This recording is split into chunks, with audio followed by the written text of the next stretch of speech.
Hi, I'm Fiona, and we're going to look at Bhujapidasana today, which is a balancing pose that comes about halfway through the primary series.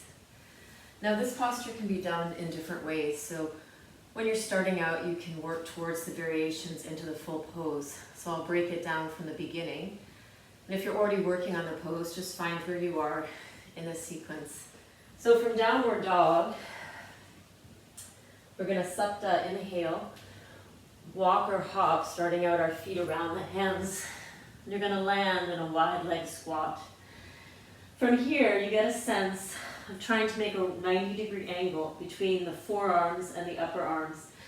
This angle is important because eventually your upper legs are going to be resting onto your upper arms.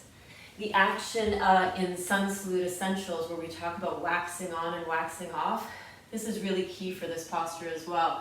So you're really going to want to work to gather the elbows in to create a strong foundation with Mula Bandha. So first step, hop around. You want to land in a buoyant way, which means to land bent and to really feel a sense of buoyancy in the pose. One variation you sometimes see people doing, left hand under left thigh, right arm reaches above, inhale, straighten, exhale, bend. Inhale, straighten, look up, exhale, bend, look in. And you could repeat this with the breath, maybe 5 times. And then you switch sides. Right hand under right thigh, left arm reaches up and around. Inhale, straighten, look up. Exhale, bend, look in. And again, repeating. You're trying to feel that the feet are parallel and you've got a strong line that's coming up, inner legs to outer arm. This connection is going to be used in the next posture, Kurmasana and Supta Kurmasana as well. So this connection of inner legs to outer arms is something that you really want to cultivate here. Once you have that, we come back to down dog. Sapta, inhale, jump around, land in a bent place. From there, rest the thighs on your upper arms. Pause. If you're comfortable, see if you can walk your feet forward. And eventually, as you're comfortable, you'll work to cross the feet in front.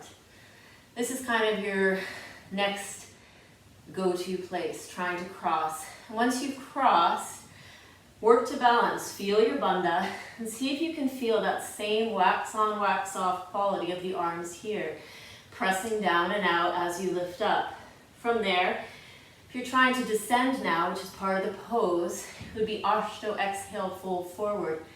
Initially, maybe you take your feet to the floor, tuck your head and just round in, and over time, you'll slide your feet back, point your toes and hold for 5. Notice how rounded I am here. To come up, starting out initially, maybe you have to drop your feet down. Press into the hands, use the power of the hands to lift yourself up, balance, stretch the legs. From there, same action. Notice how I lift up as I bend my knees, and then I can jump back to my push down. Work slowly. You'll notice that I'm practicing on a cotton mat. I would suggest this in the beginning as it allows you to be a bit more forgiving with allowing the feet to kind of drag back and through. On a rubber surface, it's going to be stickier and harder for your feet.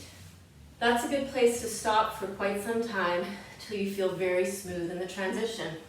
And eventually, it's a Sapta, inhale, balance, cross, Ashto, exhale, point the toes, lower down, hold for 5.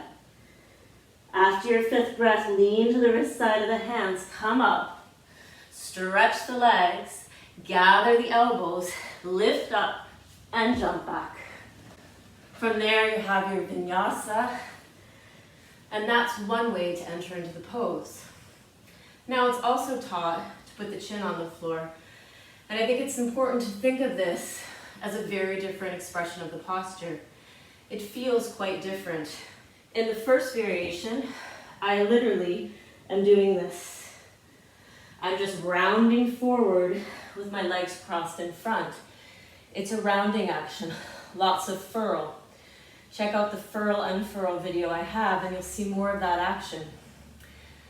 The second variation, when you bring your chin to the floor, it's a long pose. It's not rounded, but it's long. So you're basically taking a leap of faith. And many people will ask me, what's the trick for this one? Well, sometimes I think that's the trick. Find a mantra or use the count and take a leap of faith. If you can control your descent in the first variation, you just have to play around with the gravitational line for the second variation. Supta, inhale, walk, hop, or jog around, feet outside of the hands, cross again. From there, look ahead, and instead of thinking rounding down, point your toes and go out as you lower down. Hopefully you can hear me. From here, 5 breaths, looking nose tip, to come up, wade into the wrist side of the hands, lift up, undo the legs, elbows in, jump back. Inhaling, upward dog, and exhaling, downward dog. Most of it comes from Sun Salutation Essentials, the video where I really talk about learning how to harness the hands. Because really what's happening is you're just doing micro movements of the hands and going long. Notice from the side, I'll see if I can fit what it looks like.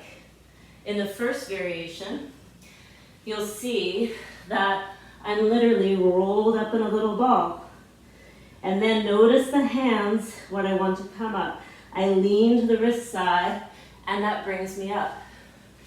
In the second variation, it's quite different. Find that buoyancy as you land. Take your hands back. Squeeze inner legs to the arms. And instead of going into a ball, I'm going to go this time forward, forward, forward. 5 breaths, and then come up. Don't get too mental about it. Think of a leap of faith when you get to that final step. Review the video on the hands and really focus on making that connection all the way through to the lats and into Mula Bandha and the core. Enjoy the journey. Namaste.